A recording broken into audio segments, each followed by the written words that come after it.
વડોદરામાં anti corruption બ્યુરોનું સફળ operation એક પીએફ ઇન્સ્પેક્ટર જેને લાંચ લેતા ઝડપી પાડવામાં આવ્યો છે। એન્ફોર્સમેન્ટ વિભાગનો પીએફ ઇન્સ્પેક્ટર વિનોદ શર્મા જેને 40,000 રૂપિયાની લાંચ લેતા ઝડપી પાડવામાં એસીબીને મોટી સફળતા હાથ લાગી છે। ફરિયાદીએ એસીબીમાં ફરિયાદ કરી હતી અને જેના આધારે એસીબી દ્વારા છટકું ગોઠવવામાં આવ્યું। 40,000 રૂપિયાની લાંચ લેતા રંગે હાથ પીએફ ઇન્સ્પેક્ટરને ઝડપી પાડવામાં આવ્યો છે। પીએફ ઇન્સ્પેક્ટરે ફરિયાદી પાસે 40,000 રૂપિયાની લાંચ માંગી હતી।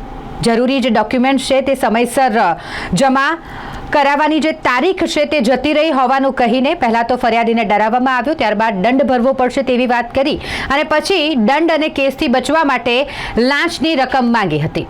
ફરિયાદીએ જે અંતર્ગત એસીબીમાં ફરિયાદ કરી, એસીબી દ્વારા છટકું ગોઠવીને આ લાંચિયા પીએફ ઇન્સ્પેક્ટરને ઝડપી પાડ્યો છે।